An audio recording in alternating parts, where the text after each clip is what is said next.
Now today we come in our study to the 36th chapter of the book of Genesis, and it deals entirely with Esau, the entire chapter. And the Spirit of God follows this pattern all the way through this book. In fact, it's followed all the way through the Scripture. The seed that is being followed is Christ. Paul makes that clear. The seed's not many, but one, Christ. And so as you go through the Scripture, beginning actually with Adam and Eve and Seth, and then come on down to Abraham and Isaac, and now Jacob, the method and the pattern that is followed, God will give the rejected line first, and it's dismissed as far as any purpose is concerned in the Scripture, and then the other line is picked up after that. So that is the place and the purpose of the 36th chapter. Now, when we left off last time, we were talking in the 35th chapter about the death of Rachel, and I'm sure that many folk who have heard me speak on this section before have said, well, you certainly failed to give your usual eulogy of Rachel. And that's true. I didn't. Tell the truth, I didn't have time. But I do want to come back to make a connection here that's going to be very important later on. Rachel was the one fine thing in the life of Jacob, even in those years in Padan Aram that are sordid in so many ways, where there's so much evidence of just the flesh, of self. But he loved Rachel, no question about that. And he was willing to do most anything for her. He was totally devoted to her. He permitted her, for instance, to keep those images that she'd taken from her father. I don't think Leah would have got by with it, or anyone else would have. But he was indulgent with her. He loved her. And she had this boy, first Joseph. Then she had this boy Benjamin, and it was at the birth of Benjamin that she died. His life meant her death in this particular connection. And it was a great heartbreak to Jacob. To begin with, the other 10 boys were no joy to him at all. God reminded him, I think, every day and 24 hours every day, that it was sinful to have more than one wife. He didn't need all of them. That wasn't God's method. God will overrule, of course. He does in your life, friends, and he does mine. Thank God he'll overrule. But it doesn't mean God approved of this at all. In fact, these facts reveal he didn't approve of it, and especially what happened to Joseph. Now, he loved Joseph and Benjamin. Very frankly, the other boys were jealous of that. He should not have shown such partiality to Joseph, because he had experienced that in his own home, and he was the one that his own father more or less pushed aside, and he knew the trouble it had caused, and he should not have practiced it, but he did. And ordinarily don't defend Jacob, but after all, when Rachel died, and she says, call this boy Vernon, he's the son of my Sarah. And I think Jacob would have said, yes, he's the son of Rachel's Sarah. But when he looked down at the little fella, and I guess he looked like Rachel, probably had her eyes, or reminded him of Rachel, he said, I can't call him, he's not the son of my Sarah. He's the only one I got to lean on now. He's the son of my right hand, he's my walking stick. He's my staff. I'm going to lean on him. And you'll find out this is very important later on, because this is part of the great sorrow this man was called to go through later on. All of this around one fact, and that is God did not approve of this. And God does not approve of that which is wrong in our lives, friends. We think we get by with it, but we actually do not get by with it at all. And Jacob did not get by with it. But his lovely Rachel now is gone, buried at Bethlehem. And this chapter, 35, that we had last time, Did you notice that it is a chapter that is made prominent by deaths? First, the death of Deborah, the maid of Rebekah, and then in that the suggestion of the death of Rebekah herself, and now the death of lovely Rachel. Then the sons of Jacob are mentioned here, and he had no joy in them, and lo and behold, it closes with the death of Isaac. So that here is a chapter that the most prominent thing in it are the deaths and the funerals of these different ones. 3 in this chapter. Now when we come to chapter 36 of Genesis, we now turn to Esau, and it's all given over to Esau. It's almost humorous in places, by the way. And may I say that this would not be too interesting for a great many of us. This would be a marvelous study for someone who wanted to follow through on these names, follow through on those that came from them. You find some of the names that are mentioned here that are names you hear out there on that great Arabian desert today. We've all heard of Omar, the tent maker, and he belonged out there. We've heard of Teman, Kenaz, and Zepho. Well, you read the 15th verse here, and you find out all of them are mentioned. Here's the family of Esau. That's where they are, out in that desert. Now, they settled in the land of Edom.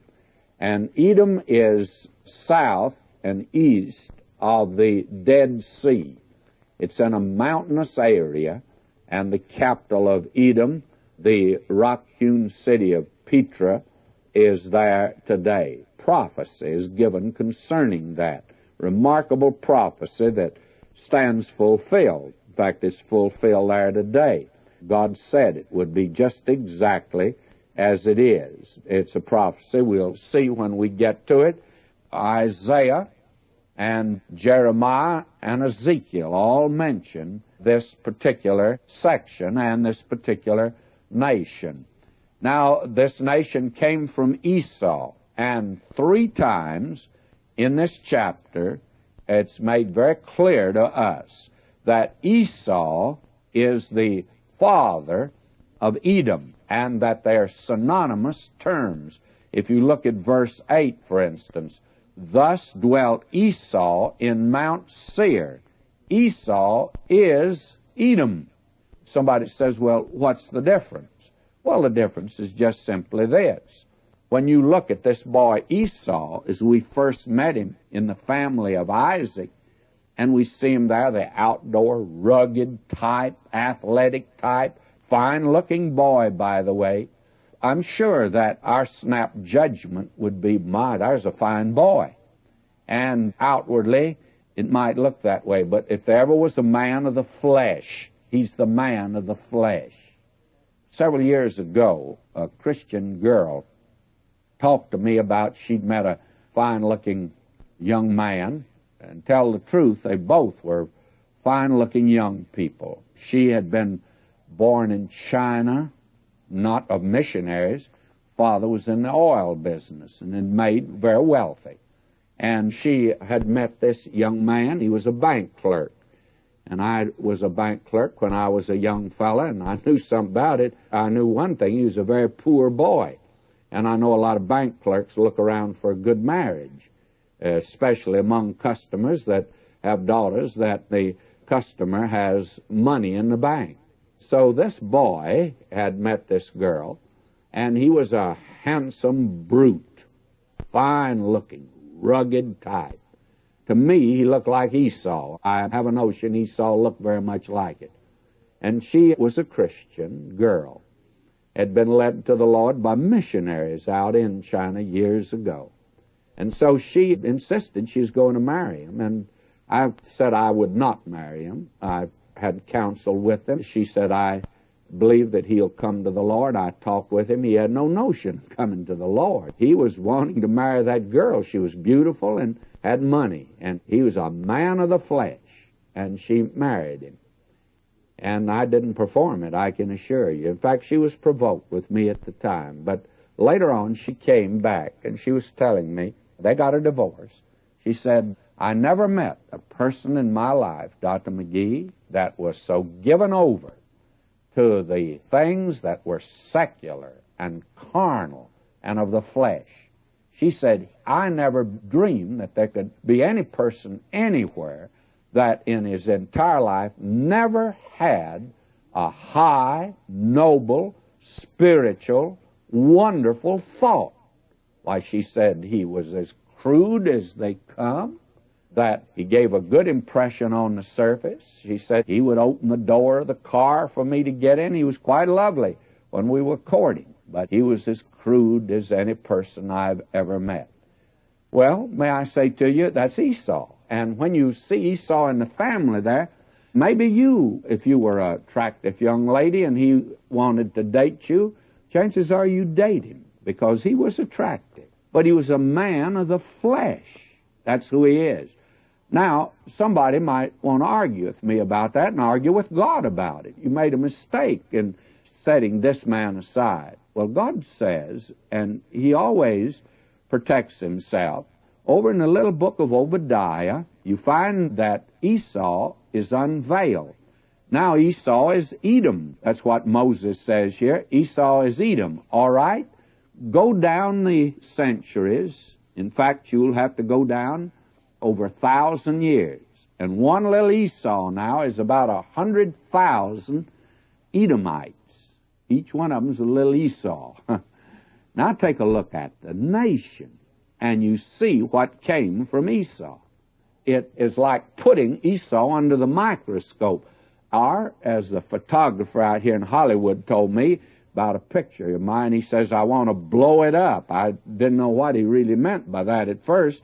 I thought that it was so bad he wanted to put a stick of dynamite under it. But what he meant was he wanted to take a small one and make it a great big picture. All right? If you want to see a real picture of Esau, go to Obadiah. And what do you see there? Again, a nation filled with pride. And God says, though you be lifted up like the eagle, and you make your nest yonder in the tops of the mountains, God says, I'll bring you down. And what is pride of heart that they were guilty of? Well, it's the declaration of independence of a soul that says, I can live without God and I don't need God. That's Esau. And you'll have to wait till we get over there. And then when you come to the last book of the Old Testament, God says, Jacob have I loved, and Esau have I hated. And God never said that till you go down over 1,000 years. Now, God knew it at the beginning, but you didn't know it, and I didn't know it. And when they worked their way out in history, you can be sure God's accurate. Esau turned out. And so 3 times in this chapter, we are told Esau is Edom. And he says that 3 times, so we make sure that we get it. But that's not the funny part of that. In fact, that's not funny. But this is. Let me read. Genesis, chapter 36. Now these are the generations of Esau, who is Edom. Esau took his wives of the daughters of Canaan, Adah, the daughter of Elon the Hittite, and Aholibamah, the daughter of Anah, the daughter of Zibeon the Hivite, and Bashemath, Ishmael's daughter, sister of Nebajoth. And Adah bare to Esau Eliphaz, and Bashemath bare Reuel, and Aholibamah bare Jeush, and Jaalam, and Korah. These are the sons of Esau which were born unto him in the land of Canaan. And Esau took his wives and his sons and his daughters and all the persons of his house, and his cattle and all his beasts and all his substance, which he had got in the land of Canaan, and went into the country from the face of his brother Jacob. For their riches were more than that they might dwell together, and the land wherein they were strangers could not bear them because of their cattle. Thus dwelt Esau in Mount Seir. Esau is Edom. And these are the generations of Esau, the father of the Edomites in Mount Seir. These are the names of Esau's sons: Eliphaz the son of Adah, the wife of Esau; Reuel the son of Bashemath, the wife of Esau. And the sons of Eliphaz were Teman, Omar, Zepho, and Gatam, and Kenaz. And Timnah was concubine to Eliphaz, Esau's son. And she bare to Eliphaz Amalek. These were the sons of Adah, Esau's wife. And these are the sons of Reuel, Nahath and Zerah, Shammah and Mizah. These were the sons of Bashemath, Esau's wife. And these were the sons of Aholibamah, the daughter of Anah, the daughter of Zibeon, Esau's wife. And she bare to Esau Jeush, and Jaalam, and Korah. These were dukes of the sons of Esau. The sons of Eliphaz, the firstborn son of Esau, Duke Teman, Duke Omar, Duke Zepho, Duke Kenaz, Duke Korah, Duke Gatam, and Duke Amalek. These are the dukes that came of Eliphaz in the land of Edom. These were the sons of Adah. And these are the sons of Reuel, Esau's son, Duke Nahath, Duke Zerah, Duke Shammah, Duke Mizah. These are the dukes that came of Reuel in the land of Edom. These are the sons of Bashemath, Esau's wife. And these are the sons of Aholibamah, Esau's wife, Duke Jeush, Duke Jaalam, Duke Korah. These were the dukes that came of Aholibamah, the daughter of Anah, Esau's wife. These are the sons of Esau, who is Edom, and these are their dukes. These are the sons of Seir the Horite, who inhabited the land, Lotan and Shobal, and Zibeon and Anah, and Dishon and Ezer and Dishan. These are the dukes of the Horites, the children of Seir in the land of Edom. And the children of Lotan were Hori and Hemam, and Lotan's sister was Timnah. And the children of Shobal were these, Alvan and Manahath, and Ebal, and Shepho, and Onam. And these are the children of Zibeon, both Ajah and Anah. This was that Anah that found the mules in the wilderness, as he fed the asses of Zibeon his father. And the children of Anah were these, Dishon and Aholibamah the daughter of Anah. And these are the children of Dishon, Hemdan and Eshban, and Ithran and Kiran. The children of Ezer are these, Bilhan and Zaavan and Achan. The children of Dishan are these, Uz and Aaron. These are the dukes that came of the Horites, Duke Lotan, Duke Shobal, Duke Zibeon, Duke Anah. Duke Dishon, Duke Ezer, Duke Dishan. These are the dukes that came of Hori among their dukes in the land of Seir. And these are the kings that reigned in the land of Edom before there reigned any king over the children of Israel. And Bela, the son of Beor, reigned in Edom, and the name of his city was Dinhabah. And Bela died, and Jobab, the son of Zerah of Bozrah, reigned in his stead. And Jobab died, and Husham of the land of Temani reigned in his stead. And Husham died, and Hadad the son of Bedad, who smote Midian in the field of Moab, reigned in his stead. And the name of his city was Avith. And Hadad died, and Samlah of Masrekah reigned in his stead. And Samlah died, and Saul of Rehoboth by the river reigned in his stead. And Saul died, and Baal-Hanan the son of Achbor reigned in his stead. And Baal-Hanan the son of Achbor died, and Hadar reigned in his stead. And the name of his city was Peu, and his wife's name was Mehetabel, the daughter of Matred, the daughter of Mezahab. And these are the names of the dukes that came of Esau according to their families, after their places by their names, Duke Timnah, Duke Alva, Duke Jetheth, Duke Aholibamah, Duke Elah, Duke Pinon, Duke Kenaz, Duke Teman, Duke Mibzar, Duke Magdiel, Duke Iram. These be the dukes of Edom according to their habitations in the land of their possession. He is Esau, the father of the Edomites.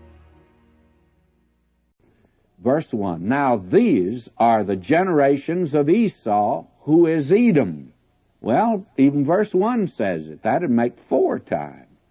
Now we are told Esau took his wives of the daughters of Canaan, Adah, the daughter of Elon the Hittite. And then here they go. I'm not going through this exercise of just pronouncing names. And we're told, verse 6, And Esau took his wives, his sons, his daughters, and all the persons of his house, and his cattle, all his beasts, all his substance, which he had got in the land of Canaan, and he went into the country from the face of his brother Jacob. For their riches were more than that they might dwell together. And the land wherein they were strangers could not bear them because of their cattle. Now, you remember Abraham and Lot had that same problem. In other words, there'd not be enough grazing land for them. Each one of them had too many cattle, and therefore Esau left the promised land, and he left it on his own. But circumstances, the economic situation, forced him to do that. Now, verse 8, where we began a moment ago, thus dwelt Esau in Mount Seir. Esau is Edom. Now, it tells where he went, and I have already located that place for you. Now, we follow that family, and if you follow them down, verse 12, and Timnah was concubine to Eliphaz, Esau's son, and she bare to Eliphaz Amalek. Now, here's the beginning of the Amalekites. Now, all those tribes that are there in the desert, and they have come down through the centuries. They pushed out in many directions. After the fall of Carthage, and after the prominence of the church in those early years in North Africa, actually the strongest center of the church at one time was in North Africa. But all those tribes, they pushed across North Africa. You see, they all belong to this family. They come from Hagar and Abraham. Then they come from Esau. And there's been the intermarriage in the different tribes. And that's where you get all these ites, the Amalekites and the Perizzites and all of them. And you have all those Arab tribes out there today. Actually, they belong to the same family that Abraham belonged to and that Israel belongs to. I said to an Arab that I met, he expressed hostility to the nation Israel, and he didn't like something I had said in a service, and he's a Christian Arab too. And he told me how he hated the nation Israel and all that. And I just said to him, I said, yeah, but he's your brother. Believe me, that did antagonize him. He said, I have no relation with him at all. I said, but you do. You belong to the same stock. You're both Semitic peoples. And I said, you're a Semite as much as they are. Well, he had to admit that was true, you see. This chapter happens to be very important. After all, the Spirit of God used a great deal of printer's ink here to tell you about this.